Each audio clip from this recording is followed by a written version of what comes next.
The alarm's harsh ring cut through the bedroom's darkness like a final judgment at 4:30 a.m. Sarah Miller's eyes flickered open, every muscle in her body screaming in protest as another day began, long before the sun even considered gracing the Chicago horizon.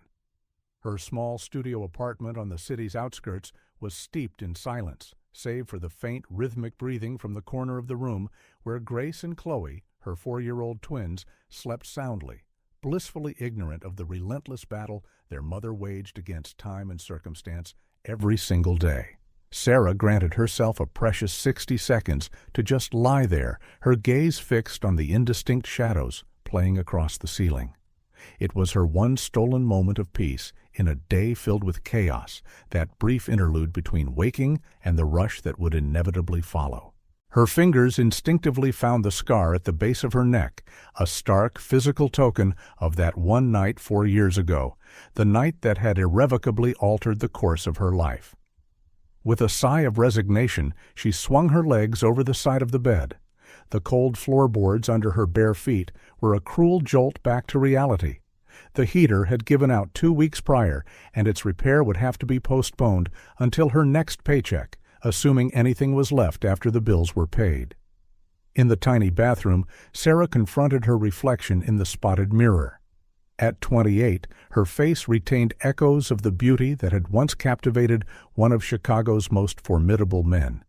But exhaustion had carved deep circles beneath her green eyes, and her brown hair, once meticulously styled, was now hastily twisted into a careless bun.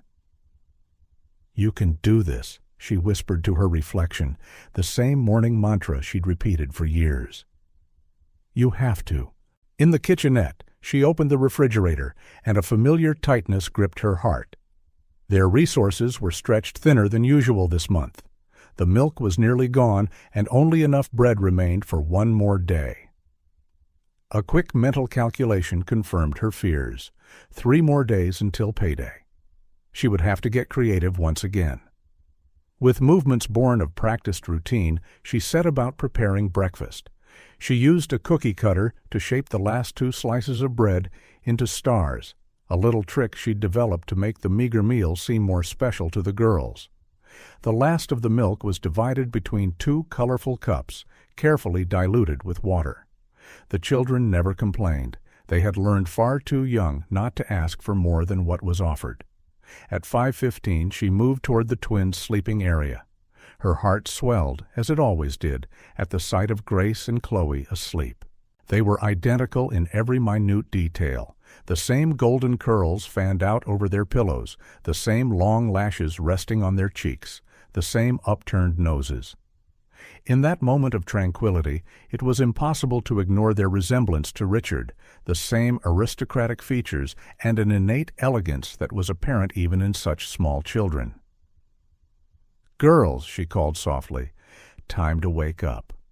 Chloe was the first to stir, her blue eyes, Richard's eyes, fluttering open. "It's still dark, Mommy," she mumbled, her voice thick with sleep. "I know, my love, but we need to get ready for the daycare." Sarah sat on the edge of the bed, gently stroking Grace's hair as she too began to wake. "I don't want to go," Grace protested, burying her face deeper into her pillow. Sarah took a deep breath, steeling herself for the hardest part of her morning. Beyond the physical weariness, a profound guilt gnawed at her. What kind of mother roused her children in the dead of night only to leave them with strangers? But what other choice did she have? "Let's play a game," she proposed, her voice infused with a cheerfulness she didn't feel. "Whoever gets dressed first gets a special drawing on their snack." The promise of a drawing on their lunch was a surefire motivator. Within minutes, though still groggy, the twins were on their feet. Sarah helped them into their simple daycare uniforms, which she kept meticulously clean and ironed, though some stains had become permanent fixtures. While the girls ate their star-shaped toast, Sarah quickly got ready herself. Her wardrobe was a testament to practicality. 5 work outfits, all in neutral shades, all purchased from clearance racks. She selected a gray blazer, She had an important meeting that day, and this particular jacket was better at hiding the signs of wear and tear. The clock on the wall read 6:15 by the time they finally stepped out of the apartment. Sarah juggled her worn-out purse, a bag with the girls' snacks, and a folder of work documents. Grace and Chloe, each with a tiny backpack, walked hand in hand just behind her. The elevator was broken again. They descended 4 flights of stairs, the girls complaining with every step. Outside, the frigid morning air hit them with a merciless blast. Sarah pulled their coats tighter, making sure they were bundled up against the biting Chicago wind. The bus stop was a chaotic scene of morning commuters.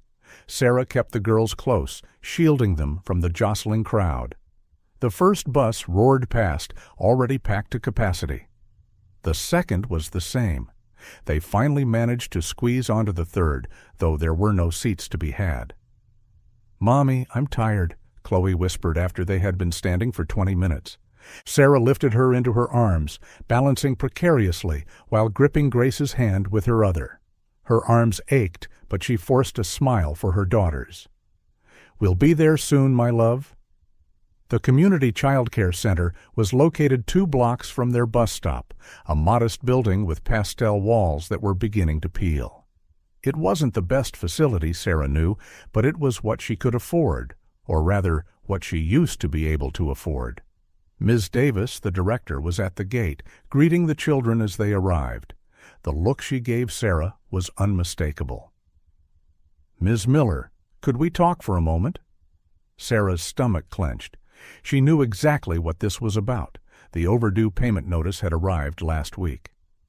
"I can't right now, Ms. Davis. I'm late for work. Can we talk at pickup time?" "It's important," Ms. Davis insisted, but Sarah was already kissing her daughters goodbye in a flurry of motion. "Behave, my loves. Mommy will be back this afternoon." She turned away quickly, hoping the girls wouldn't see the tears that threatened to spill. The clock read 7:45 when Sarah finally reached the imposing glass and steel tower of Sterling Corporation 15 minutes late. Her heart hammered against her ribs as she swiped her ID at the reception turnstile. She knew he would notice. Richard Sterling was legendary for his impeccable punctuality and his expectation that his employees adhere to the same standard. At 35, he had transformed his family's company into a global empire, expanding its reach far beyond the country's borders. He was respected, feared, and, as Sarah knew all too well, utterly ruthless. The executive elevator was empty.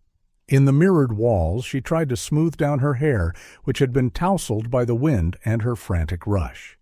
A bead of sweat trickled down her temple, and she quickly wiped it away. The doors opened onto the 20th floor, and Sarah felt her stomach plummet. Richard was standing in the hallway, immaculate in an Italian suit, conversing with 2 other executives.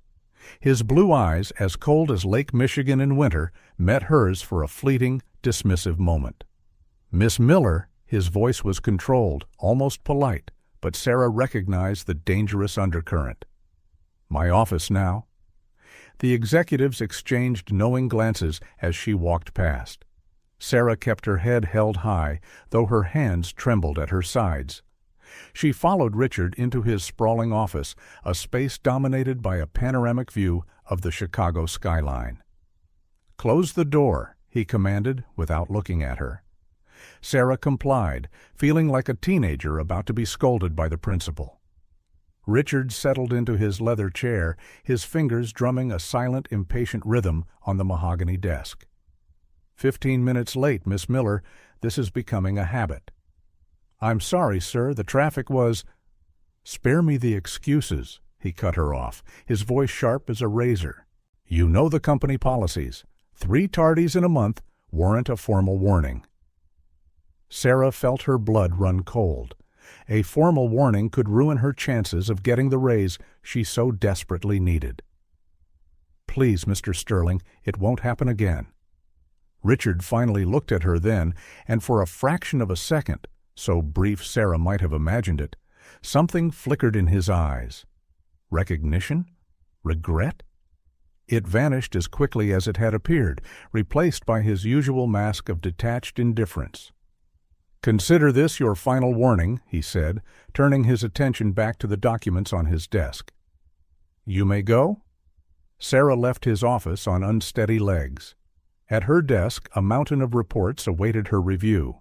She booted up her computer with trembling hands, trying to force her mind to focus on work, but her thoughts were miles away, consumed by two little girls with golden curls and blue eyes identical to the man who had just threatened her livelihood, the man who had no idea his own daughters existed. The phone on her desk rang, startling her. It was the daycare. "Miss Miller," Ms. Davis's voice was grave, "we really need to discuss your situation." Sarah closed her eyes, the weight of the world pressing down on her. How could she possibly explain that she had no way to pay, that every single cent of her salary was already allocated to rent, bills, and food? "Ms. Davis, please," her voice came out as a weak whisper. "Give me just a few more days. My paycheck comes next week." "I'm sorry, but we can't wait any longer.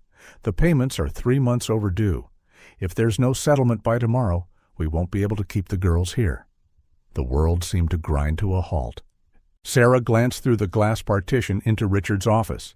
He was on the phone, gesturing authoritatively, likely closing another multi-million-dollar deal. I understand," she replied mechanically. "I'll figure it out today." She hung up the phone and sat motionless for several minutes, her mind racing. She had no one to turn to. Her parents had passed away years ago, she had no siblings, and her few friends were barely making ends meet themselves. Her gaze drifted back to Richard's office. He was standing now, looking out at the Chicago skyline, his powerful profile silhouetted against the skyscrapers. So close, yet a world away. The idea struck her like a bolt of lightning, a desperate, last-ditch effort, a salary advance. She knew it was against company policy, but what choice did she have? She had to try. She stood up, smoothing her blazer with sweaty palms. Jenny, her co-worker at the adjacent desk, gave her a concerned look. "Everything okay, Sarah?" "Yes," she lied, forcing a smile. "I just need to speak with Mr. Sterling." The walk to his office felt like an eternity. Each step was leaden, each heartbeat a frantic drum reminding her of what was at stake. She knocked softly on the door. "Come in." Richard was seated again, his eyes glued to his computer screen. He didn't bother to look up. "Mr. Sterling," Sarah began, her voice steadier than she felt. "I need to make a request." He continued typing for a few more seconds before finally lifting his gaze. "Be brief." I need an advance on my salary." The words tumbled out in a rush. "It's an emergency."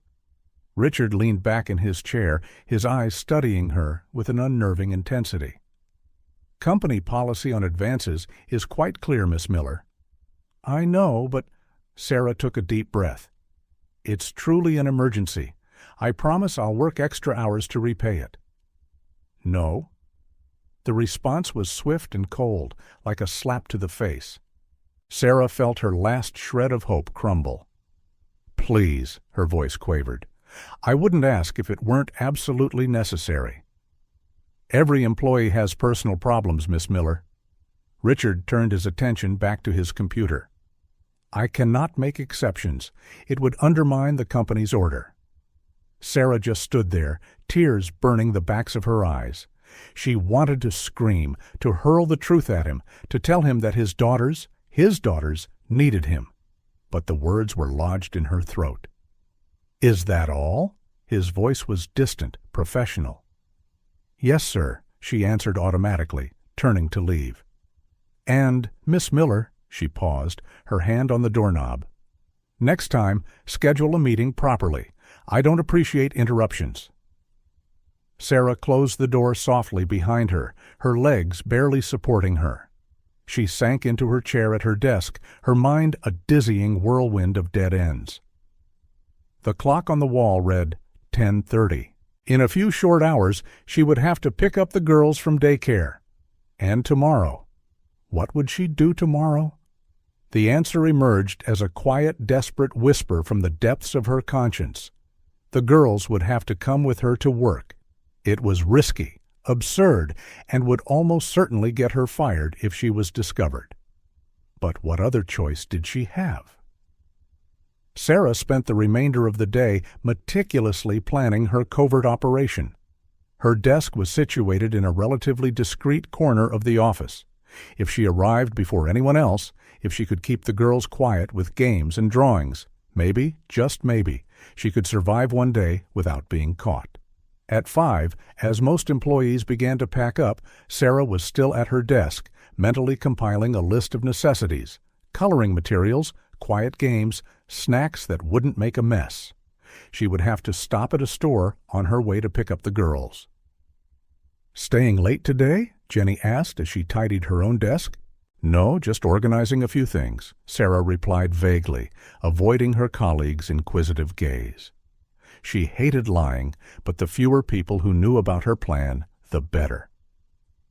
Through the glass partition, she could see Richard still in his office, now engaged in a video call with international investors. His deep voice occasionally cut through the glass, a constant reminder of his watchful presence. "Good evening, Miss Miller," his voice crackled through the intercom on her desk, making her jump. "Don't forget to email me the quarterly report before you leave." "Yes, sir," she responded mechanically, her hand trembling slightly as she pressed the button. It was so typical of him, making a last-minute request at the end of the day. While finalizing the report, Sarah rehearsed what she would tell the girls, how she would explain that they needed to stay hidden and silent all day, how she would frame it as a grand adventure instead of a desperate act. Her fingers brushed against an old crumpled envelope at the bottom of her purse, the final notice from the daycare. By tomorrow, this would be one problem solved, one way or another. At 6:30, she finally sent the report and shut down her computer. The office was nearly deserted now, with only a few scattered lights still on. Richard remained in his office, still on the phone, completely engrossed in his world of high-stakes business and power. Sarah grabbed her bag and stepped into the elevator. Before the doors slid shut, she cast one last look at his office. A shiver ran down her spine. This place held so many secrets, and tomorrow another one would be added to the list. "Tomorrow will be different," she murmured to herself, having no idea how profoundly right she was. In less than 24 hours, the 20th floor of Sterling Corporation would become the stage for a revelation that no one could have predicted. Fate had set its course, and not even the powerful Richard Sterling could stop what was coming. But for now, Sarah had shopping to do, and 2 little girls to prepare for the biggest adventure of their young lives. The next day promised to be interesting.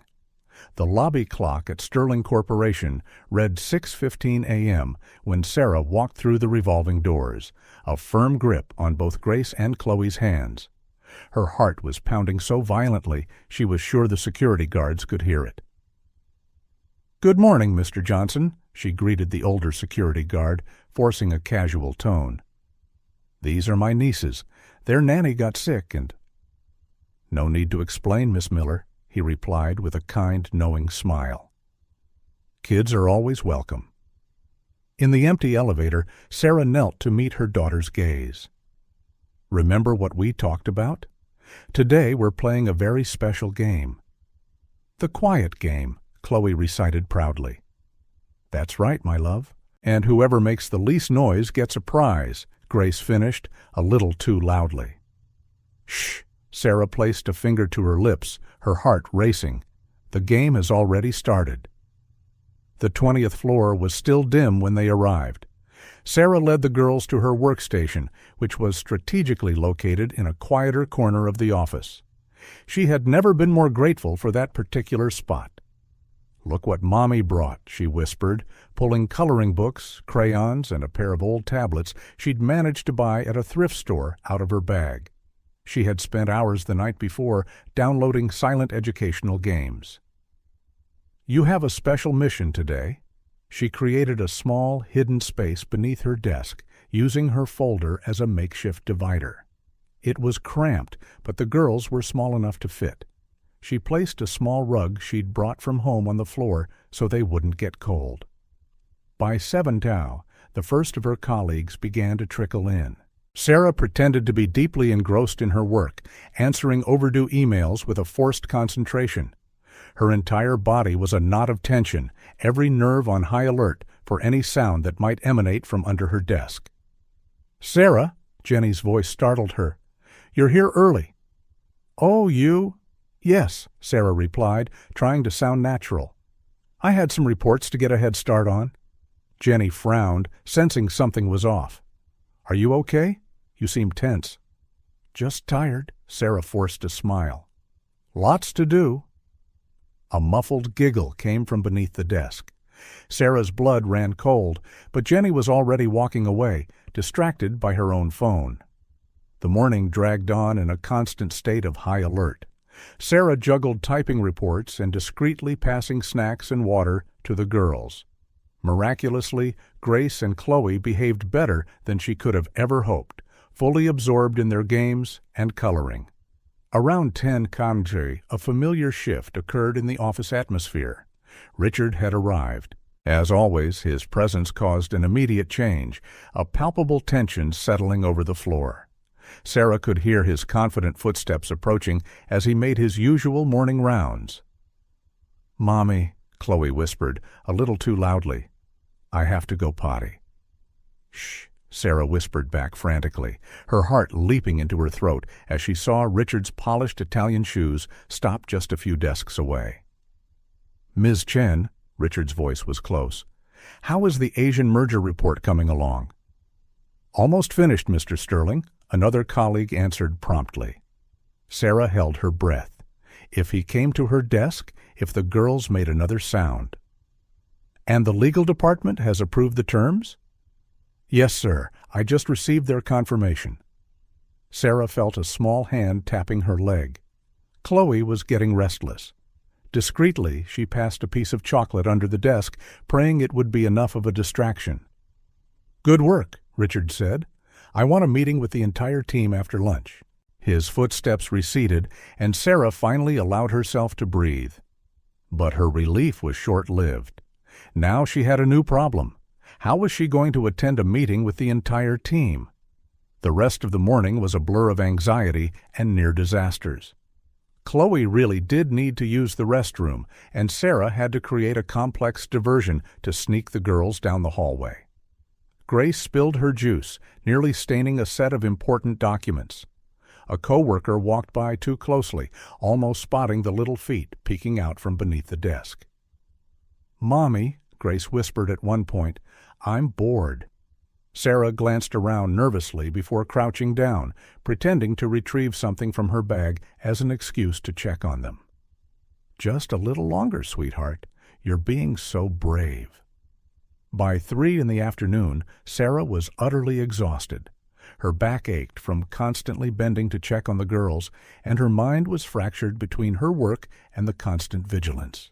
But she was almost there. A few more hours, and she could leave, proud of having survived this impossible day. Then her phone rang.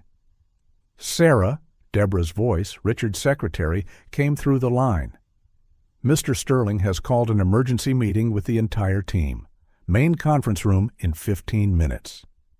The world seemed to tilt on its axis. "Deborah, I'm not feeling well. Could I?" "It's mandatory, Sarah. Direct order from the boss." The line went dead, leaving Sarah in a state of pure panic. She looked under the desk at Grace and Chloe, still quietly entertained, oblivious to the drama unfolding above them. "Girls," she whispered, "we need to make a small change of plans." The clock on her screen read 3:13 p.m. Somewhere in the building, Richard Sterling was preparing for a meeting that would forever alter the destiny of everyone involved. But Sarah didn't know that yet. Sarah stared at the digital clock on her desk. The meeting would start in exactly 17 minutes, and she still had no idea what to do with the girls. Her brain raced, frantically searching for a solution that simply didn't exist. "Jenny," she called quietly as her colleague passed by on her way to the meeting. "Could you possibly—" "Sorry, Sarah, but I'm already late. Richard wants the Asian merger reports organized before the meeting." Sarah watched Jenny walk away, feeling her last hopes evaporate. She glanced down at where Grace and Chloe were still absorbed in their games. It had been a miracle keeping them quiet this long, but she knew their patience was wearing thin. "Mommy," Grace whispered, "when do we go home?" "Soon, my love," Sarah answered automatically, her mind still scrambling for a way out. She considered faking an illness, but Richard had made it clear. Everyone had to be there. She thought about leaving the girls in the break room, but that was far too risky with employees constantly coming and going. The intercom on her desk buzzed again. "Miss Miller," Deborah's voice sounded even more impatient this time. "Mr. Sterling specifically asked about you. You're responsible for presenting the last quarter's numbers." Sarah closed her eyes for a moment, feeling the crushing weight of inevitability. There was no choice. "Girls," she said softly, bending down to their level, "we have to do something very, very important now. Do you trust Mommy?" Two pairs of identical blue eyes stared back at her intently. It was remarkable how, even at such a young age, they seemed to sense the gravity of the situation. "We're going on a special adventure," Sarah continued, trying to keep her voice steady. "You'll sit quietly in a new spot for a few minutes while I go to a really important meeting. It's like the final stage of our quiet game." "Will it take long?" Chloe asked, clutching her teddy bear. "No, my love. And if you stay very quiet, we'll get ice cream afterward." Checked. Sarah quickly gathered their things, including the tablets and coloring books. The corridor leading to the conference room had a few waiting benches, partially obscured by large decorative plants. It wasn't ideal, but it would have to do. "Here," she said, settling the girls on the farthest bench. "You have to stay exactly here, okay? You can't leave this spot for anything in the world." "Why, Mommy?" Grace asked, her curious eyes watching the executives file into the meeting room. "Because," Sarah hesitated, searching for the right words, "because it's part of the game, and you've done so well up to now." The watch on her wrist read 3:27 p.m. She was officially late. "I promise I'll be right back," she said, giving each of them a quick kiss. "Remember, don't move from here." The Sterling Corporation conference room was a monument to corporate power. A massive oval mahogany table dominated the space, surrounded by plush Italian leather chairs. One wall was entirely glass, offering a panoramic view of the city. On the opposite wall, a giant projection screen displayed the charts and figures Sarah was about to present. Richard was already in his customary seat at the head of the table. His eyes met hers as she entered, and Sarah felt that familiar shiver of apprehension. "Miss Miller," his voice was as cold as ever, "I'm glad you decided to join us." "Sorry for being late, sir," she murmured, quickly taking her seat. She tried to focus on the papers in front of her, but her mind was in the corridor with her daughters. The meeting began with Richard providing an overview of the company's current situation. He spoke of necessary cuts, departmental restructuring, and resource optimization. Sarah only half listened, her attention split between the numbers she had to present and the occasional faint sound from the hallway. "And now," Richard said after 20 minutes of his presentation, "Miss Miller will show us the numbers from the last quarter."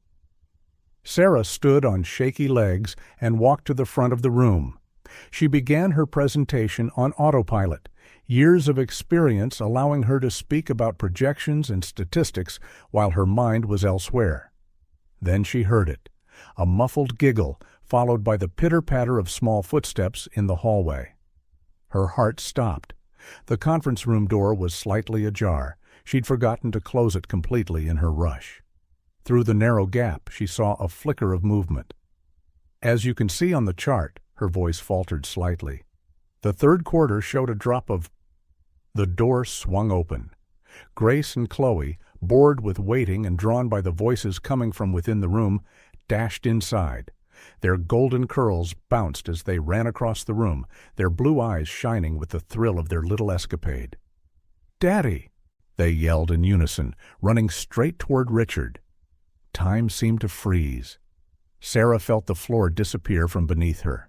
The presentation remote slipped from her nerveless fingers, landing with a dull thud on the plush carpet. Richard, who had been jotting down notes on his tablet, looked up at the sound of the children's voices. His face, usually a mask of absolute control, morphed into an expression Sarah had never seen before. The entire room held its breath. The twins, completely oblivious to the chaos they had just unleashed, stopped in front of Richard's chair, smiling up at him. It was a surreal scene. Two miniature versions of him, with the same eyes, the same aristocratic features, even the same slight tilt of the head when they were thinking. "Daddy!" Chloe repeated, stretching her arms up as if expecting to be lifted. "It's you, just like in the picture." The silence that followed was deafening. Richard stared at the girls, his expression a chaotic mix of shock and something else, something Sarah couldn't decipher. His right hand gripped his pen so tightly that his knuckles turned white. The executives looked back and forth between Richard, the girls, and Sarah, who remained frozen at the front of the room, her face ashen. Sarah tried to speak, but no words would come. "Everyone out!" Richard's voice sliced through the silence like a blade. "Now!" No one dared to argue. Within seconds, the room was empty, leaving only Sarah, Richard, and the twins, who were beginning to sense that something was very wrong. "Mommy," Grace asked, her small voice trembling, "did we do something bad?" Richard rose slowly from his chair, his tall frame seeming to fill the entire room. For a moment, he just stared at the two girls, his perfect mirror images in miniature. Then, without a word, he turned to the window, presenting his back to all of them. "Sarah," he spoke in a tightly controlled tone she had never heard before, "take the girls to my private office. I'll meet you there in 5 minutes." Sarah quickly took the girls by the hand and led them out of the room, her heart pounding so loudly she was sure everyone could hear it. Before the door closed behind them, she caught one last glimpse of Richard's reflection in the window. For the first time in 4 years, his mask of absolute control had completely shattered. The moment of truth had arrived, and there was no turning back. Richard Sterling's private office occupied the entire east corner of the building's top floor, an imposing space with floor-to-ceiling windows offering a breathtaking view of Chicago. The afternoon sun was turning the city into a golden mosaic, but no one was paying any attention to the spectacular vista. Jenny had taken the girls to the employee lounge, promising to show them cartoons on her tablet. Before leaving, Chloe had tried to run back to Richard, but Sarah had held her tightly by the hand. The look Richard had given the girl in that moment was indescribable, a mixture of fascination and fear that Sarah had never seen on his face before. Now Sarah stood near the office door, her hands clasped together so tightly her knuckles were white. Richard was turned away from her, pouring himself a whiskey into a baccarat crystal glass, a gift from some important investor she vaguely remembered him receiving. "Sit," he ordered, without turning around. Sarah obeyed, choosing one of the black leather armchairs in front of his imposing desk. The silence between them was so dense it was almost tangible. Through the windows, the sun began its lazy descent toward the horizon, painting the office in hues of orange. "The agreement," Richard finally spoke, his voice meticulously controlled, "was extremely clear." Sarah felt a chill run down her spine. The agreement. Of course he would start with that. "You signed a confidentiality statement," he continued, finally turning to face her. The sun behind him created a backlight effect that made his expression impossible to read. "In exchange for a considerable sum, you agreed to maintain absolute discretion about that night." "That night?" Sarah let out a humorless laugh. "Is that what you call what happened between us?" Richard took a long sip of his drink, the ice clinking against the crystal, an oddly loud sound in the silent office. What happened between us was a lapse in judgment on both our parts, hence the agreement." "A lapse in judgment?" Sarah's voice trembled slightly. "Is that what you were thinking when you—" She trailed off, biting her lip. Some memories were still too painful to put into words. Richard walked to one of the windows, looking out at the city below. For a moment, his reflection in the glass showed an expression Sarah couldn't quite decipher. "The past doesn't matter now," he said at last.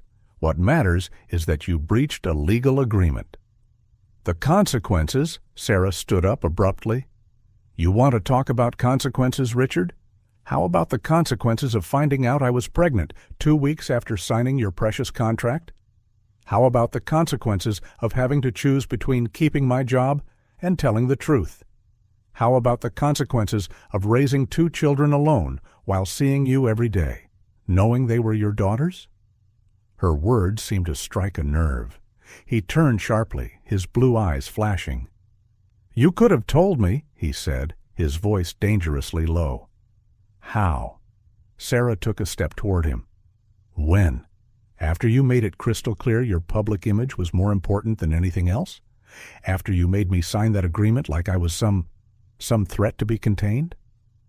"You don't understand." He ran a hand through his hair, a rare gesture of frustration. "The company was at a crucial point. The European merger depended on my reputation. A scandal at that moment—" "And now?" Sarah interrupted. "Now that your precious daughters just burst into your boardroom in front of the entire executive team? Now that everyone knows the great Richard Sterling secretly has 2 daughters with an employee? How's your reputation looking now?"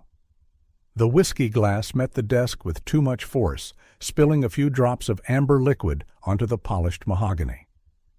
"You planned this," he said flatly, not a question. "Bringing the girls today, letting them see me." "No," Sarah exclaimed, her voice cracking. "Do you really think I'd plan something like this? That I'd put my daughters—" "Our daughters," he corrected coldly. "That I'd put them in this situation by choice?" Tears began to well in her eyes. "I had no other option, Richard. The daycare, I can't afford it anymore. I tried asking for your help yesterday, remember? Just a simple advance." Richard studied her for a long moment, his face unreadable. The silence stretched between them, heavy with 4 years of secrets and unspoken words.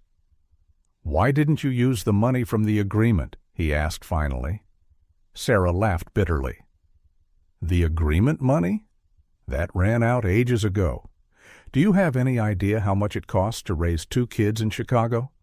Prenatal care, a twin delivery, the earliest necessities, and then vaccines, clothes, special food. You could have asked for more. As if that would have made a difference." Sarah ran her hands over her face, wiping away the tears that insisted on falling. "It was never about the money, Richard. It still isn't." Richard sat down in his chair again, looking suddenly older. The sun had sunk lower on the horizon, and the city's first lights began to twinkle in the distance. "They're beautiful," he said suddenly, his voice softer. "The girls, they look just like you," Sarah finished. "They always have. From the very first moment they were born, even the nurse commented on their blue eyes. She said it was rare in newborns." "Chloe is more assertive," Richard commented, almost to himself. "Grace seems more shy." Sarah nodded. "Yes, they differ in that. But in everything else, sometimes it's like seeing you in duplicate. The way they tilt their heads when they think, the way they furrow their brows when something bothers them." Her words seemed to affect Richard in a way no accusation had. He stood abruptly, pouring another glass of whiskey. "What do you want, Sarah? What do you expect to happen now?" "I want nothing. I never did. I just had nowhere else to go." "It can't stay like this," he said after a moment. "You understand that, don't you? There are legal matters to consider. Paternity rights, child support, inheritance." "No," Sarah cut him off firmly. "Don't turn our daughters into another one of your business contracts." They are my heirs. His voice rose for the first time. The sole heirs to the Sterling Empire. You really think this can just be ignored? That my board and my shareholders will pretend none of this exists? Sarah felt a chill. This was exactly what she had always feared, seeing her daughters turned into pawns in Richard's corporate game. "I'll call my lawyers first thing tomorrow," he continued, his tone reverting to professional. "We need to establish clear parameters, define rights and responsibilities." "And if I refuse?" Richard leveled those icy blue eyes at her, the same ones the girls had inherited. "Do you really want to turn this into a legal battle, Sarah? Your resources against mine?" The veiled threat hung in the air between them. "You haven't changed at all," Sarah said quietly, standing up. "You still think you can control everything and everyone with contracts and threats." "And you're still naive," he retorted, "thinking the world can run on feelings and good intentions. Every action has consequences, Sarah. You chose to hide my daughters from me for 4 years. Now you'll have to deal with the consequences of that choice." "Your daughters?" Sarah turned abruptly. "They were just an inconvenient problem to you 5 minutes ago. Now they're your daughters?" "They've always been my daughters!" Richard exploded, slamming a fist on the desk. "You're the one who deprived me of that knowledge." The silence that followed was deafening. Outside, Chicago was fully illuminated, thousands of lights twinkling against the darkening sky. "You know what's ironic?" Sarah said finally, her voice weary. "I spent 4 years protecting the girls from you, and now you'll use all your power and money to try to control their lives." "It's not about control," Richard replied, his voice calmer. "It's about rights, theirs and mine." Sarah walked to the door, but paused before opening it. "Do you want to know why they called you Daddy today? Why they recognized you?" Richard lifted his gaze, waiting. "Because every night when they ask about their father, I show them your photo in the newspaper. I tell them you're a very important, very busy man, that maybe one day—" She swallowed hard. "I never wanted them to grow up hating or resenting you, even after everything." Richard's expression shifted subtly, something undefinable passing through his eyes. "Sarah, No," she interrupted. "It's too late for regrets now. Do what you need to do. Call your lawyers. But remember this. They're not a contract to be negotiated or a merger to be managed. They're children. Our children." When the door closed behind her, Richard remained motionless in his chair, staring at the spot where she had stood. In the window's reflection, he saw his own face, the same blue eyes that now belonged to 2 little girls who, in a matter of minutes, had turned his entire world upside down. Somewhere in the building, Grace and Chloe were watching cartoons, unaware of the whirlwind they had set in motion. And in a matter of hours, all of Chicago would know that the powerful Richard Sterling had a secret. In fact, 2 of them. The night had only just begun, and tomorrow would be even more interesting. Sterling Corporation awoke to a different atmosphere that Wednesday. The building was the same, the employees were the same, but there was something in the air, an almost palpable electricity, a tension that made the very structure seem to vibrate. Employees arrived earlier than usual, gathering in small clusters in the hallways. Conversations abruptly stopped whenever someone walked by. Furtive glances were exchanged over coffee cups. The entire office seemed to be holding its breath, waiting for the next act of the drama that had begun the day before. "I always suspected something was off," Deborah commented in the break room with a group of second secretaries. The way he was always so strict, specifically with her. "And that time she tried to quit, about 2 years ago," another employee chimed in. "He wouldn't allow it. Now it makes sense." Sarah could feel the stares as soon as she stepped off the elevator. The hum of chatter ceased immediately, replaced by a heavy, meaningful silence. Her walk to her desk had never felt so long, each step echoing in the office's artificial hush. She had carefully chosen her outfit that morning, A severe black ensemble, hair pinned in a tight bun, minimal makeup, a makeshift armor against the stares and whispers. "Good morning." Jenny appeared at her side as if by magic, carrying 2 cups of coffee. "I figured you'd need this today." Sarah accepted the drink with a grateful smile. Jenny had been her only real ally since the incident the previous day. She had stayed with the girls while Sarah faced Richard, then helped her take them home once the office cleared out. "How are they?" Jenny asked, perching on the edge of Sarah's desk. "Confused," Sarah sighed, turning on her computer. "Chloe wouldn't stop asking about her father all night. Grace is quieter than usual. I think she realizes something's wrong."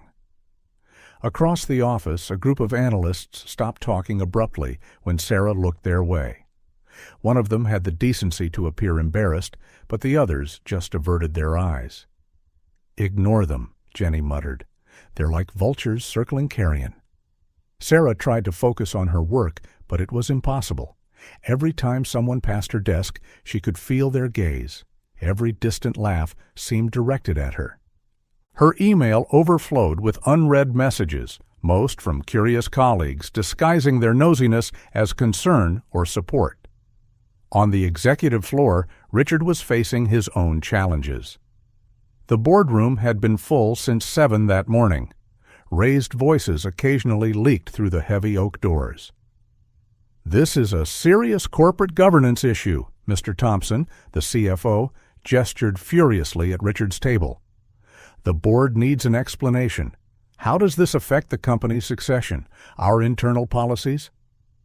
Richard remained silent, gazing at the city through his office windows. His posture was the same as always, impeccable suit, shoulders squared, chin lifted.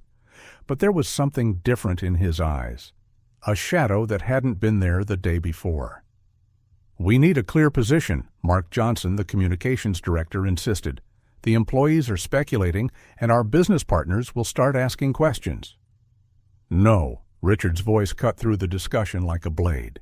"No official statement yet." "But Richard," Mr. Thompson protested, running a hand through his graying hair in frustration. "Your reputation has always been one of absolute professionalism.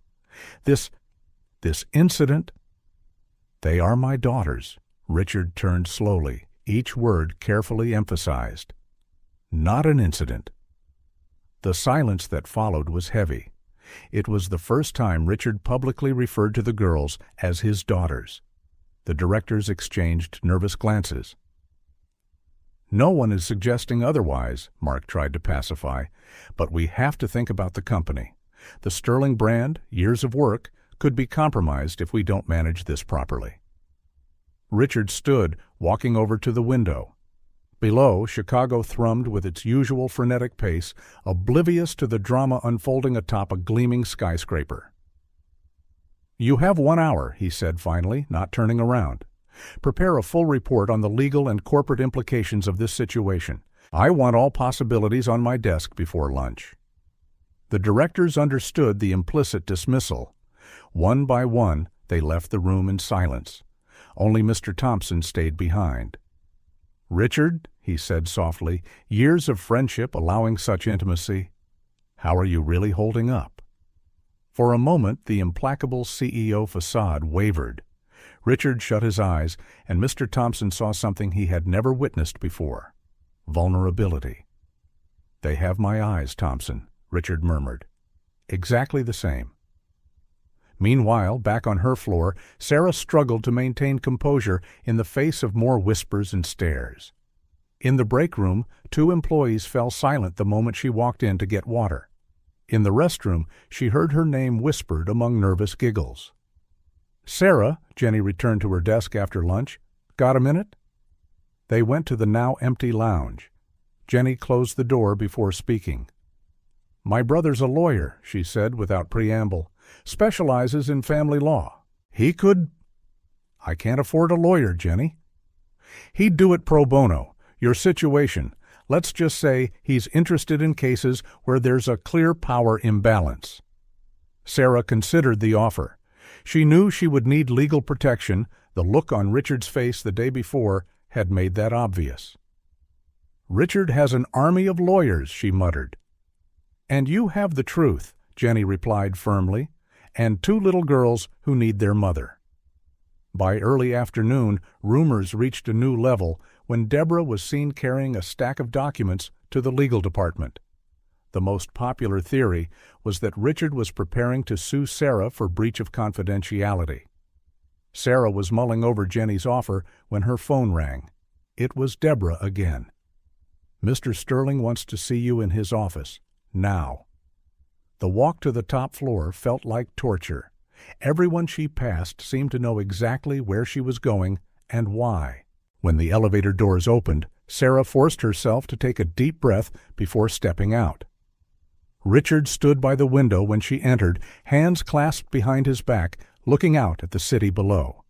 He didn't turn when she shut the door. "Sit," he said. Sarah obeyed, choosing one of the leather chairs in front of the massive desk. The silence stretched on for several minutes, thick with unspoken words. "I have a proposal for you," Richard finally spoke, still not turning around. "A proposal?" A chill crept up Sarah's spine. "Yes." He finally faced her, his blue eyes colder than ever. "A clean solution for this situation." He walked to his desk, pulling a thick envelope from a drawer. He slid it across the desk towards Sarah. "What's this?" "Your resignation letter," he replied calmly. "Already signed by me, along with an updated confidentiality agreement, and," he paused meaningfully, "a generous settlement." Sarah opened the envelope with trembling hands. The figures on the check made her head spin. "You're trying to buy me?" she demanded, her voice louder than intended. "Pay me to disappear with your daughters?"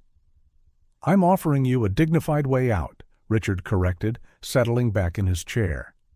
"The amount is more than enough for you to start over anywhere you like. The girls would have a comfortable life, a good education." "Far from you," Sarah finished, anger boiling in her chest. "Convenient, isn't it? The great Richard Sterling keeps his reputation intact, and we just vanish."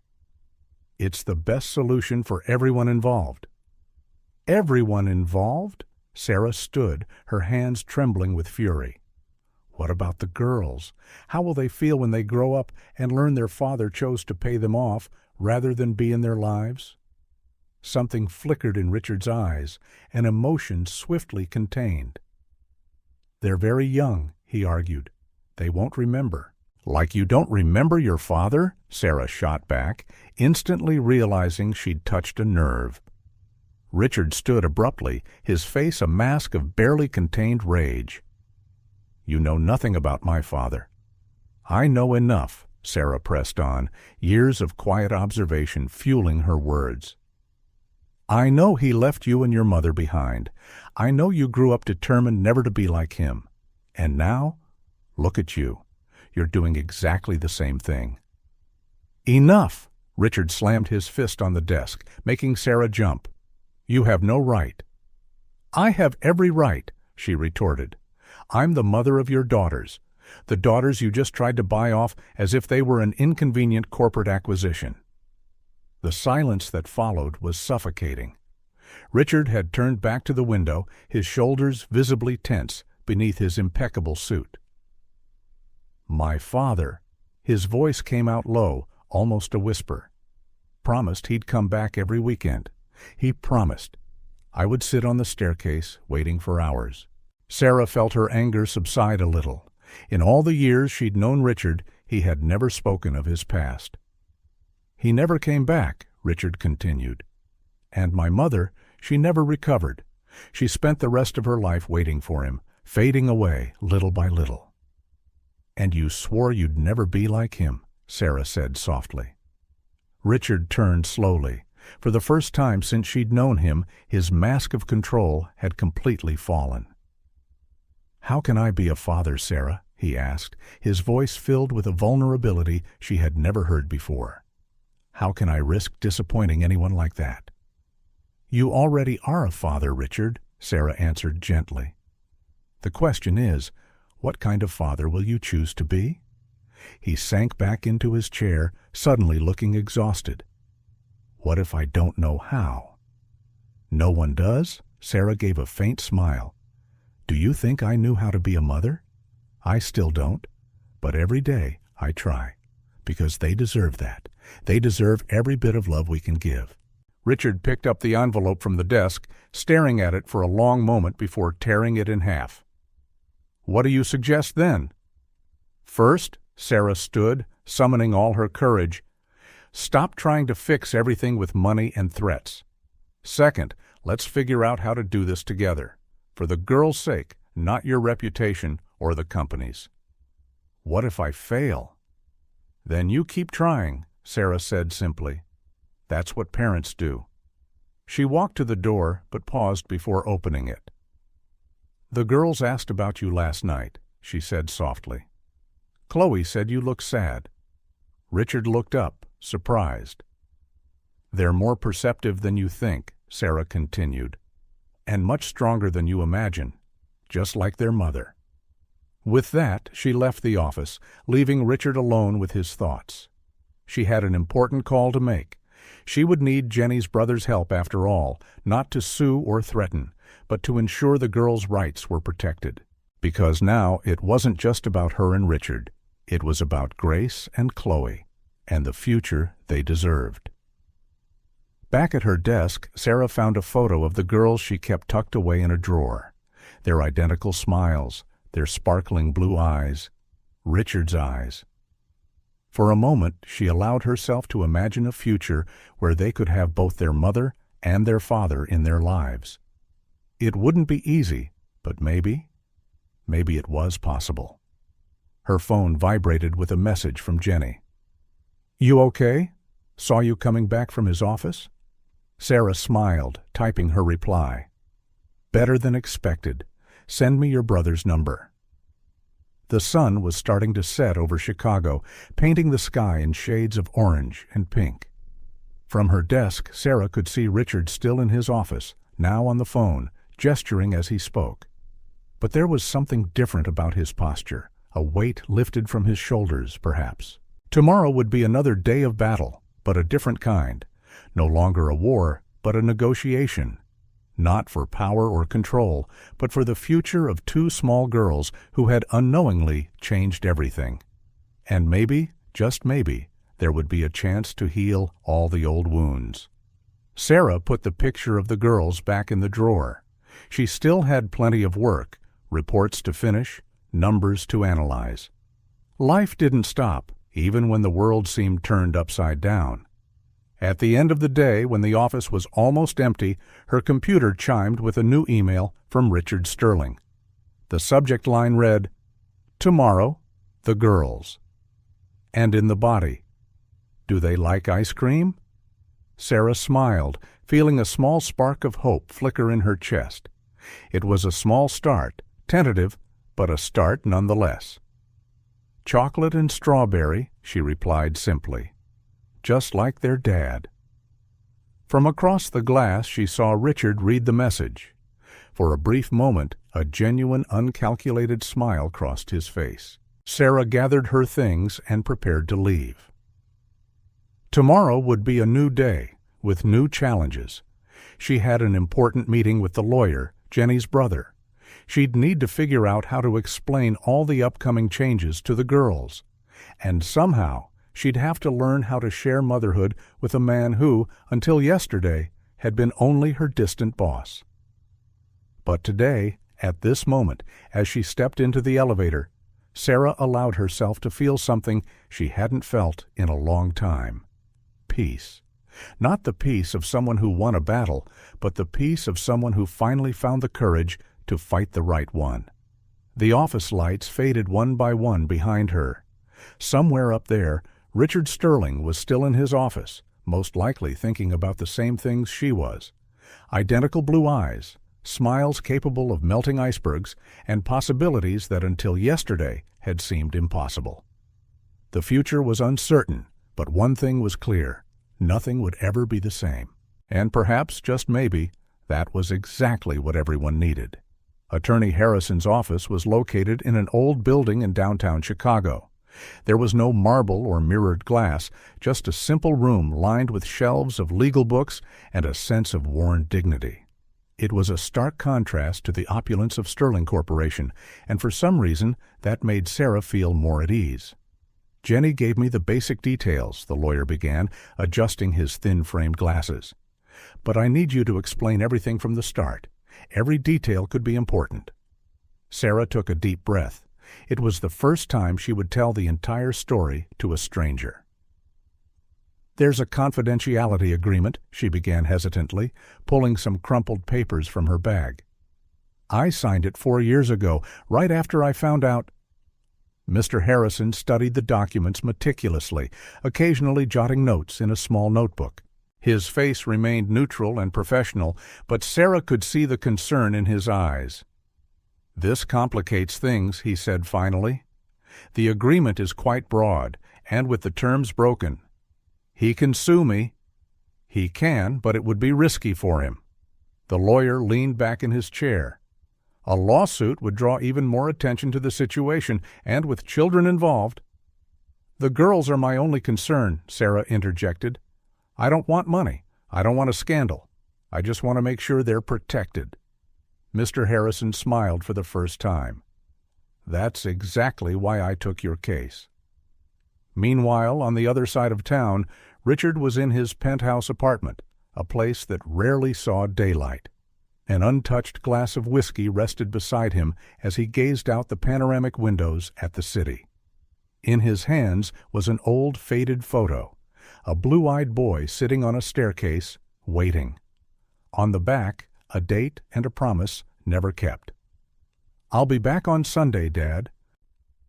How many Sundays had he waited? How many empty promises had he heard before he learned not to wait anymore? The phone rang, pulling him from his memories. It was Mr. Thompson. "The third quarter numbers are in." The CFO's voice was tense. "We need an urgent meeting tomorrow." "Schedule it with Deborah," Richard replied automatically, his eyes still on the photo. "Richard," Mr. Thompson hesitated, "are you okay?" "Why wouldn't I be? You seem different since Tuesday." Richard didn't respond right away. The last time he had felt so vulnerable, so exposed, he had sworn never again to let anyone get close enough to hurt him. And now there were 4 of them. "Thompson," he said finally, "I lost 4 years." In Sarah's small apartment, another battle was unfolding. "But why didn't he come before?" Grace asked for the 3rd time that night. "All the other dads come to daycare." "It's complicated, sweetheart," Sarah tried to explain, adjusting her daughter's pajamas. "Sometimes grown-ups—" "Does he not like us?" Chloe interrupted, her blue eyes, Richard's eyes, shimmering with barely held tears. "No, my love, that's not it at all." Sarah pulled both girls into a tight hug. He didn't know about you before, and now he's trying to figure out how to be a dad." "Is it hard to be a dad?" Grace asked innocently. Sarah smiled sadly. "Sometimes it's hard to be anything, Princess." The next morning, Richard arrived at the office earlier than usual. From the top floor, he watched as Sarah arrived with the girls. She was taking them to their new daycare. He'd heard Deborah mention it. Something in his chest tightened as he saw them walking hand in hand, laughing at something Sarah said, their golden hair shining in the morning sun. They were his daughters. His. The words still sounded strange in his mind. "They're beautiful, aren't they?" Richard turned, surprised. A woman from another department stood at the door to his office, holding a folder of documents. He recognized her as Sarah's friend. "Miss Chen, "Spare us the formality," she interrupted, placing the folder on his desk. "I know you've been watching us every day this week." Richard felt his composed mask slip a fraction. "That's none of your business." "Maybe not," she shrugged, "but Sarah's my friend, and those girls, they deserve more than a father who only watches from a distance." "You know nothing about the situation." "I know more than you think." She turned to leave but paused at the door. "You know why I help, Sarah, because I grew up with a father like that, always distant, always busy, always watching from afar. And when he finally wanted to get close, it was too late." The woman's words echoed in Richard's mind the rest of the day. Reports demanded his attention, important meetings had to be conducted, but his thoughts kept drifting back to that morning scene, his daughters laughing in the sunlight. Later in the day, Sarah was at her desk when Jenny appeared with 2 cups of coffee. "How did it go with my brother?" "Complicated," Sarah sighed. "Apparently, breaking a confidentiality agreement has serious consequences." "Since when do you care about consequences?" Jenny teased. "The Sarah I know never backs down from a fair fight." "It's not just about me anymore." Sarah looked out the window where the sun was starting to set. "The girls, they ask so many questions. How do I explain that their father is the man everyone in this building fears?" Jenny reached over and took her hand. "You know why I've always admired you? Because you never let fear stop you. When you found out you were pregnant, when you raised the twins alone, when you faced countless obstacles, you just kept going." "Sometimes I feel so tired, Jenny," Sarah confessed. "Tired of fighting, of explaining, of trying to do what's right."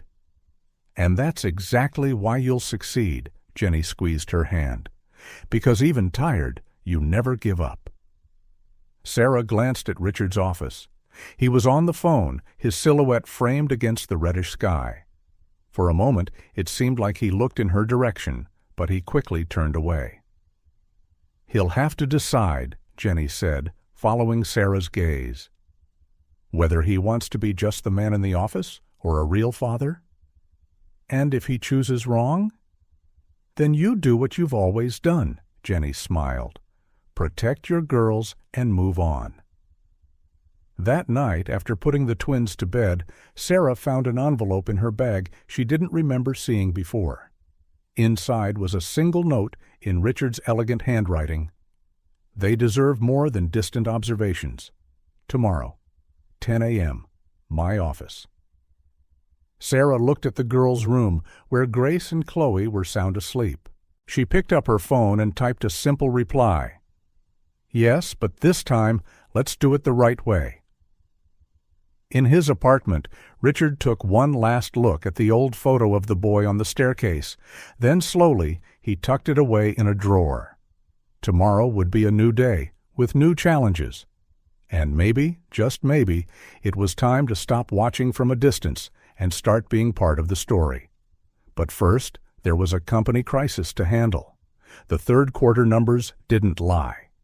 Hard times were coming, and this time Richard had far more to lose than just money or reputation.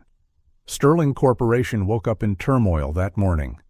The usual office buzz had been replaced by a tense silence, broken only by hushed conversations and the occasional ringing phone. The third quarter numbers had leaked, and they were much worse than anyone had imagined. Sarah knew something was wrong the moment she stepped off the elevator. Her co-workers' faces were pale. Some had clearly been crying. Jenny intercepted her before she reached her desk. "It's bad," she said bluntly. "Really bad."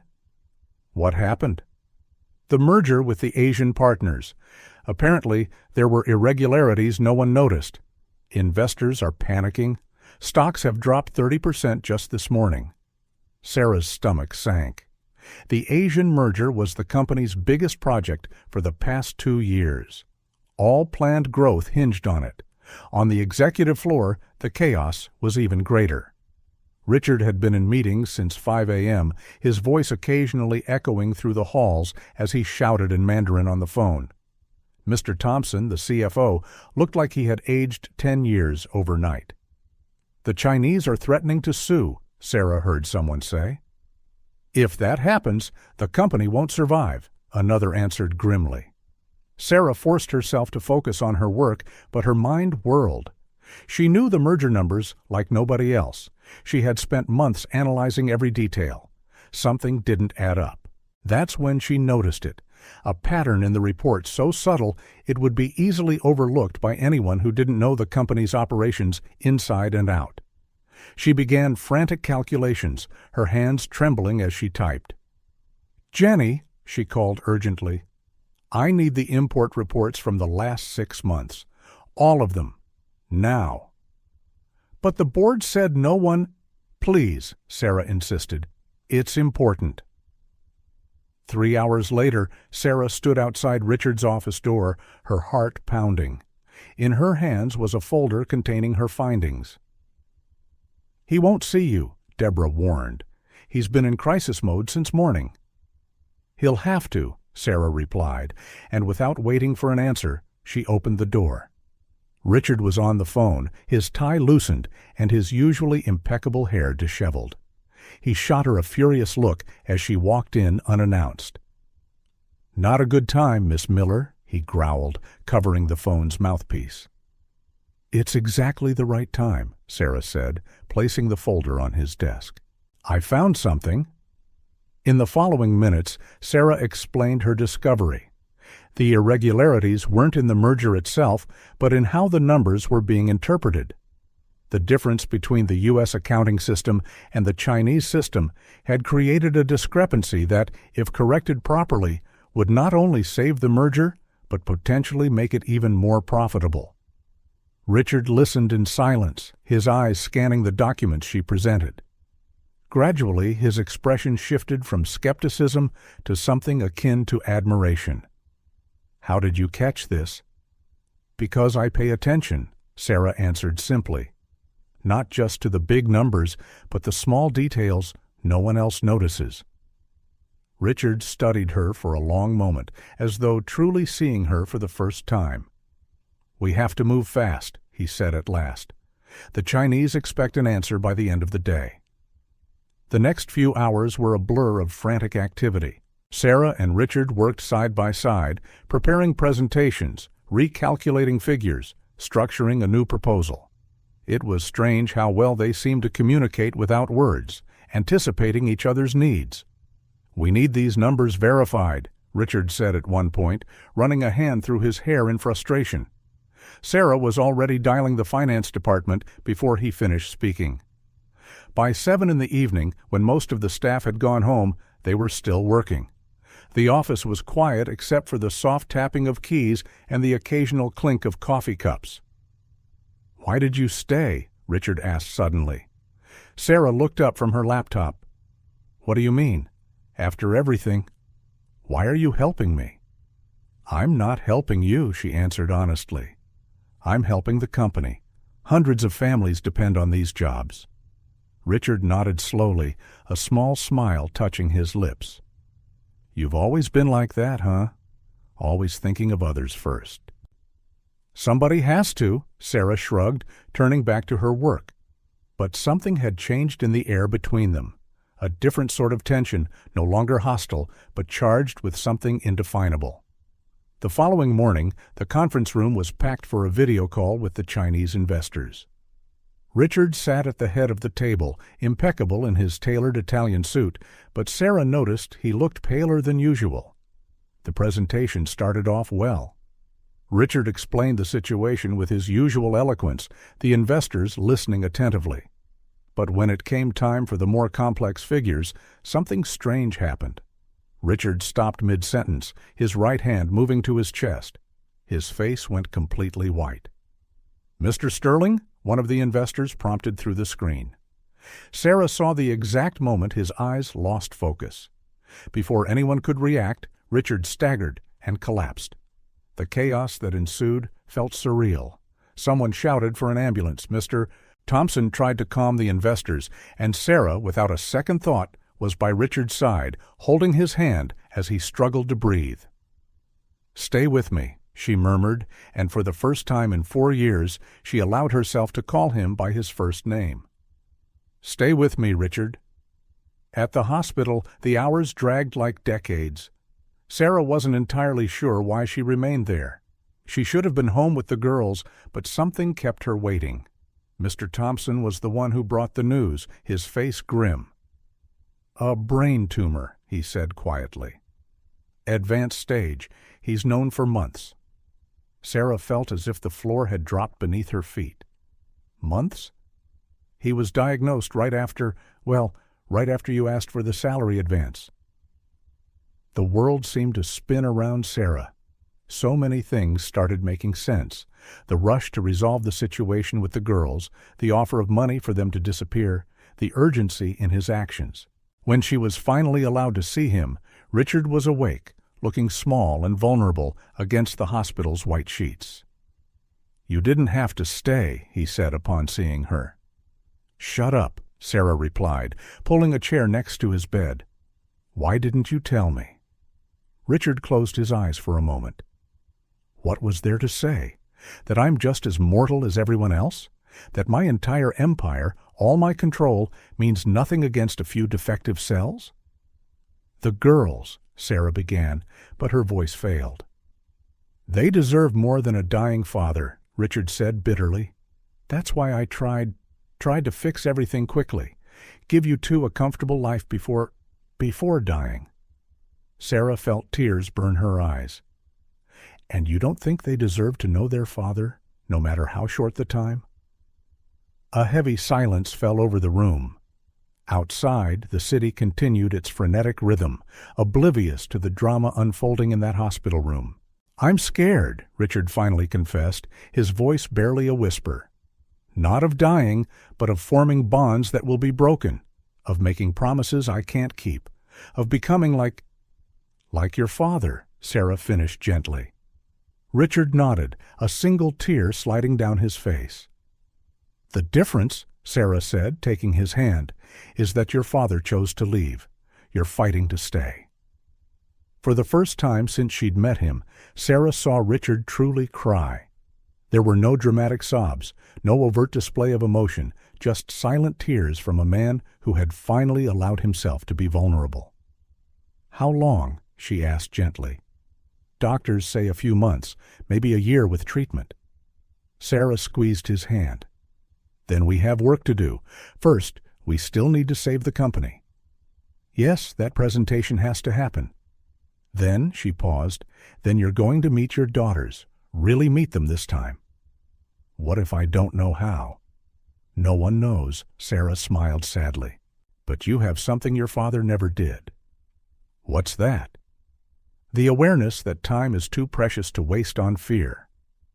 Richard looked at her for a long moment, as if truly seeing her for the first time. "How do you do it?" he asked finally. "Stay so strong after everything I've done?" "Because someone has to," Sarah answered simply.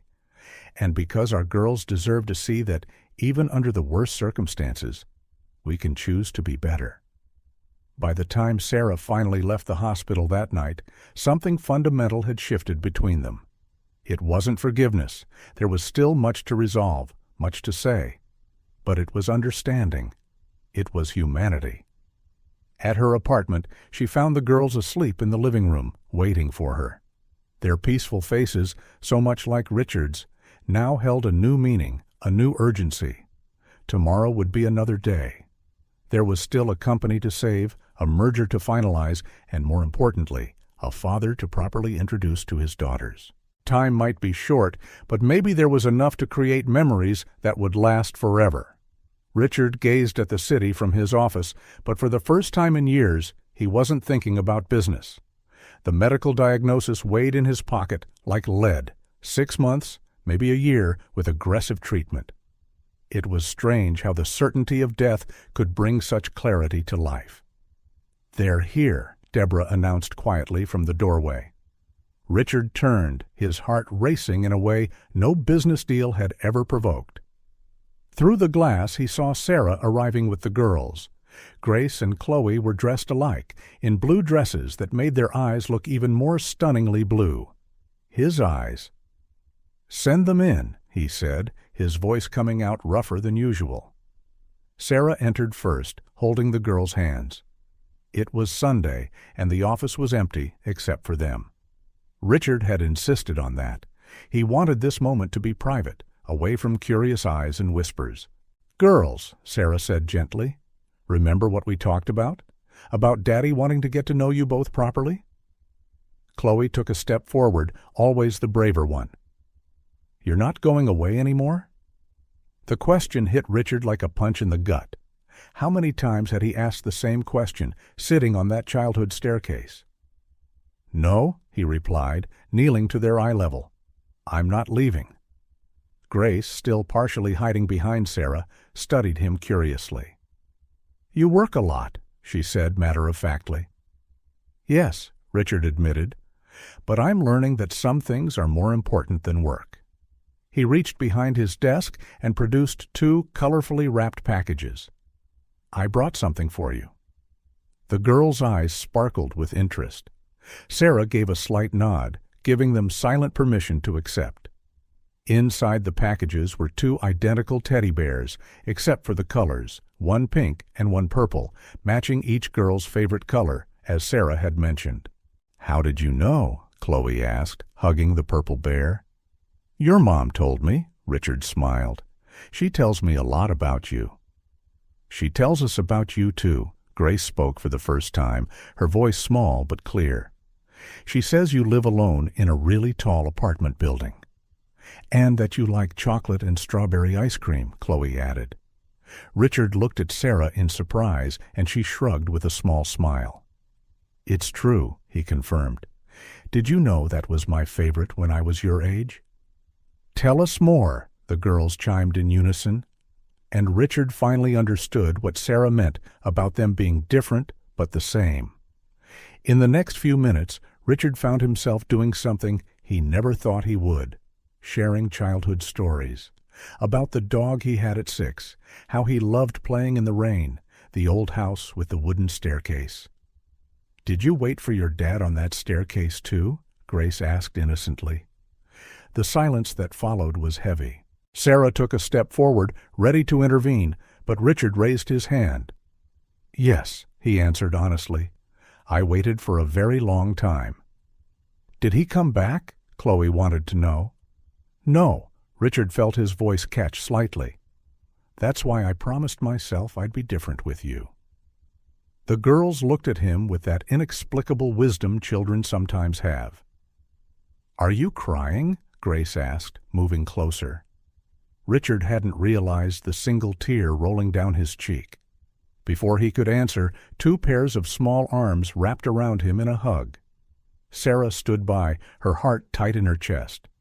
Watching Richard Sterling, the most powerful man she knew, completely disarmed by 2 4-year-olds, was something she never imagined witnessing. The rest of the morning felt like a dream. Richard showed the girls around the office, answered 100 questions, listened to stories about daycare, about their favorite cartoons, about how Chloe was always losing a shoe and Grace always found it. When they finally got tired, the twins fell asleep on the sofa in his office, clutching their new teddy bears. "They're incredible," Richard said softly, watching them sleep. "They are," Sarah agreed, sitting next to him. "And they deserve to know their father for real, not just stories and newspaper photos." Richard closed his eyes for a moment. "I don't have much time, Sarah." "Then use what you have wisely." She hesitated before continuing. "What do you plan to do now?" "Make changes," he said simply. "At the company, in my life, in everything." "What kind of changes?" "The kind I should have made a long time ago." Richard turned to face her. "Decent family policies, an on-site daycare, flexible hours for moms and dads." Sarah studied him in surprise. "Who are you, and what have you done with Richard Sterling?" He chuckled softly. "Let's just say almost dying gives you perspective." His expression turned serious. "Sarah, about the past?" "No," she interrupted gently. "Now's not the time for that. Now's the time to build something new for them." Richard nodded, turning his gaze back to the sleeping girls. "Do you think they could love me one day?" "They already do," Sarah answered simply. "Children have an incredible capacity for love, even when they don't understand everything. The question is, are you ready to accept that love?" "I'm not sure I deserve it." "It's not about deserving." Sarah placed her hand over his, surprising them both with the gesture. "It's about choosing to be better each day. For them." The afternoon sun streamed through the large windows, bathing the office in a golden light. On the sofa, Grace shifted in her sleep, murmuring something about ice cream. Chloe hugged her teddy bear tighter. Right there, watching his daughters sleep, Richard Sterling made a silent promise, not to them, not to Sarah, but to himself. Whatever time he had left, he would use it to create memories that would outlast his own absence. Tomorrow, there would be changes at the company. But today, at this moment, there was just a father getting to know his daughters, discovering that his frozen heart could still melt. Sterling Corporation awoke to something new that Monday. Employees arriving early were greeted by workers installing signs at the entrance of the old convention hall on the first floor. Grace and Chloe Sterling Corporate Daycare. "Is this for real?" one employee asked, open-mouthed. "Looks like our CEO finally discovered he has a heart," another replied with a smile. In the main conference room, Richard presented the changes to the board. He looked thinner, a side effect of the intensive treatment, but his eyes shone with a renewed determination. "Starting today," he announced, "Sterling Corporation will implement the most comprehensive family benefits program in the market, an on-site daycare, flexible hours for parents, extended parental leave." "Richard, sir," Mr. Thompson interrupted gently, "this is going to cost a fortune." "And it'll bring us even greater returns," Richard countered, displaying some charts. Sarah, seated to his right, a position unthinkable just weeks before, rose confidently. "Studies show that companies with strong family work policies have 40% higher productivity and 60% lower turnover," she explained. "The initial investment is recouped in less than 2 years." Richard watched with pride as she delivered her presentation. Over the past weeks, Sarah had proven not just an excellent analyst, but a true visionary in human resources management. "Which is why," Richard resumed when she finished, "Sarah will be our new Director of Human and Organizational Development." The news caught everyone by surprise, including Sarah herself, but it made sense. Who better to lead these changes than someone who had experienced firsthand the challenges of balancing career and family? Later, in the newly installed daycare playground, Richard watched Grace and Chloe play with other children. It was his sacred lunch hour. Every day, no matter the meeting, he reserved an hour to be with his daughters. "Daddy, look!" Chloe shouted from atop the slide. "I'm flying." "I see you, princess," he replied, his heart clenching at the word Daddy. It still sounded like music to his ears. "Will you come to my birthday?" Grace asked shyly, walking over. "Everyone at school is coming." Richard knelt to her level. "I wouldn't miss it for anything in the world." It was true, his priorities had drastically changed in the last few weeks. Meetings could be rescheduled, deals could wait, but moments with his daughters were too precious to miss. In Sarah's new office, with a view of the city, they discussed the next steps for the program. "The nursing room turned out perfect," Sarah remarked, reviewing photos of the renovation. "The mothers love it." "That was your idea," Richard reminded her, "like most of the good ideas around here lately." Sarah studied him for a moment. He looked tired. The treatments were intense, but there was a new quality in his eyes, a peace that hadn't been there before. "How was the appointment yesterday?" she asked gently. "The tumor hasn't grown," he answered, allowing himself a small smile. "The doctor says the treatment is working better than expected." "The girls give you strength, don't they?"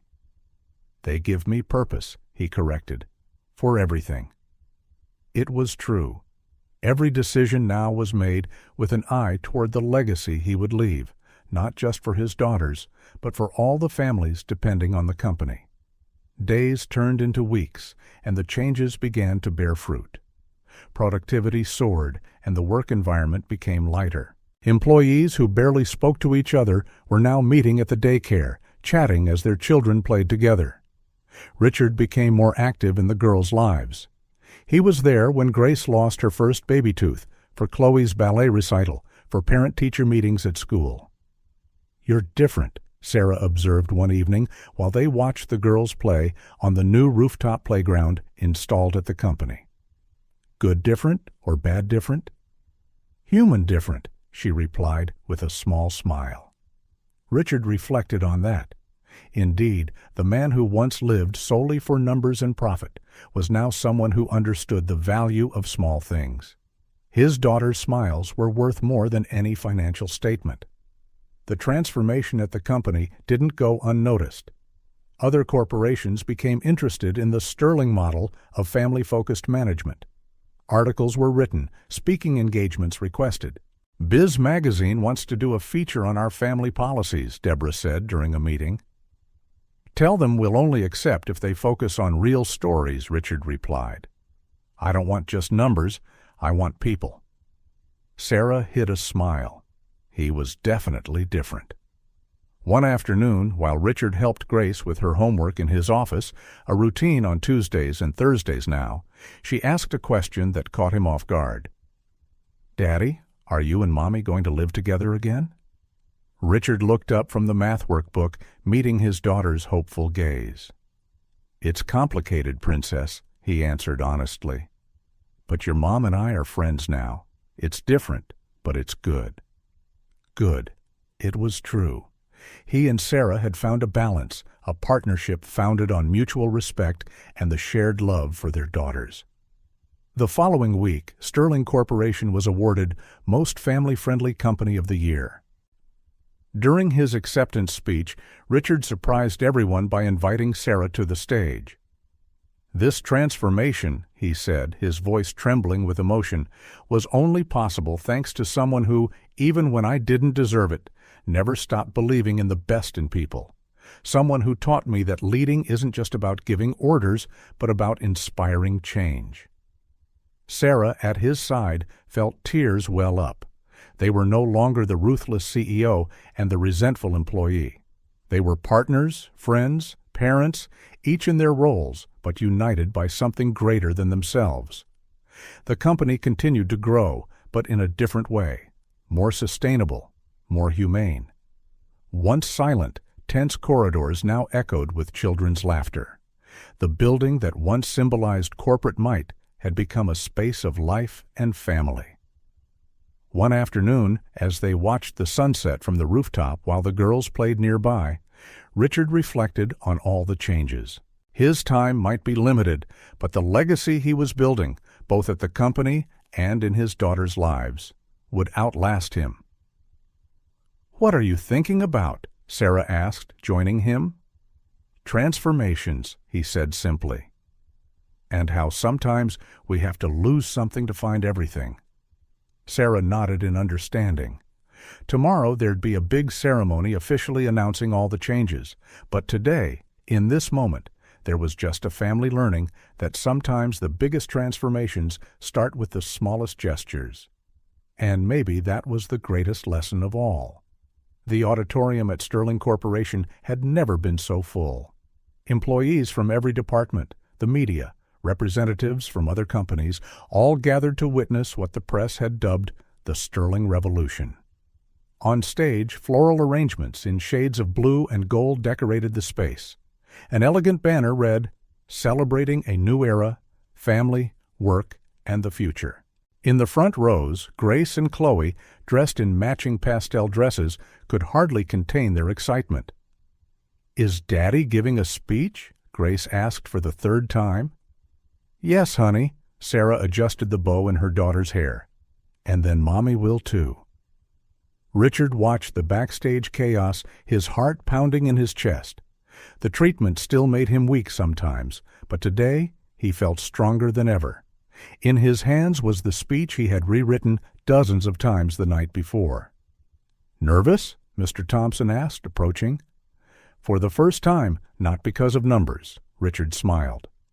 The ceremony began promptly at 10 Shamba. Mr. Thompson, as chairman of the board, delivered the opening remarks, highlighting the impressive results of the past months, record productivity, the lowest turnover in company history, and unprecedented employee satisfaction. Then came the moment everyone had been waiting for. Richard stepped onto the stage and the auditorium fell silent. "A few months ago," he began, his voice steady despite his emotion, "I believed I knew everything about success. Numbers, strategies, markets. Those were the only metrics that mattered. Until," his eyes found his daughter's in the front row, "until two little teachers showed me there was much more to learn." He paused, letting his words sink in. Sterling Corporation has always been known for business excellence. Today, I want us to be known for our excellence in humanity. Because I've discovered, perhaps too late, that a true legacy isn't measured in profits or stock shares, but in the lives we touch, the families we strengthen. Several eyes in the audience shone with tears. This transformation wasn't mine alone. It was made possible by someone who, even when I wasn't worthy of it, believed in people's capacity to change. Someone who taught me that leadership is not just about issuing commands, but about inspiring others to evolve. Richard gestured for Sarah to join him on stage. She looked stunning in a navy blue suit, her green eyes bright with contained emotion. "Sarah Miller is not just our new CEO." Yes, you heard that correctly. A murmur of surprise rippled through the crowd. "She's living proof that second chances exist and that sometimes we must lose our way to find our true north." Sarah felt her hand shake slightly. This part hadn't been in the script they had rehearsed. "Today, we're not just celebrating new policies or structural changes," Richard continued. "We're celebrating a new vision of success. One where no father has to miss his child's first steps, where no mother must choose between her career and her family, where work enriches life instead of consuming it." He turned to Sarah, symbolically handing her a golden key. "The future of Sterling Corporation is in your hands. I couldn't leave it in better ones." Sarah took the key with trembling hands, and when she faced the audience, she saw her daughters beaming proudly. From a single mother struggling to get by to the CEO of one of the country's biggest companies, the journey felt surreal. "When I first walked into this company," she began, "I was just a young woman with dreams bigger than my circumstances. Today, I see that that young woman was right to dream big, because true success isn't about never falling, but about how many times we get back up." The ceremony continued with the official unveiling of the new initiatives: the model daycare, the mentorship program for mothers returning to work, the education fund for employees' children. Each announcement was met with enthusiastic applause. Later, when the formality of the event had faded and most of the guests had left, Richard took the girls to the company's new park. The afternoon sun bathed everything in a soft gold, and the sound of children's laughter echoed in the air. "Higher, Daddy!" Chloe shouted as he pushed her on the swing. "Me too! Me too!" Grace jumped up and down, waiting for her turn. Sarah watched from under a tree, her heart overflowing with an emotion she couldn't name. Seeing Richard, the man who was once the epitome of distance and coldness, laughing and playing with their daughters, felt like witnessing a miracle. "What are you thinking about?" Richard asked later when the girls ran off to the slide. "How life can turn around," she answered honestly. "A few months ago, we could hardly be in the same room." Richard smiled, that rare, genuine smile that now appeared more often. "You know what's ironic?" he said, watching the girls play. "I spent my whole life trying to prove I was nothing like my father, and in doing so, I nearly made the same mistakes. The difference is, you chose to change. Thanks to you," he looked at her intently, "for not giving up on me, for giving me the chance to be better." "The girls gave you that chance," Sarah corrected gently. "I just showed you the way." The sun began to set, painting the sky in pink and orange. The girls, tired from so much fun, joined them on the grass. "Story time, Daddy," Grace asked, snuggling into his lap.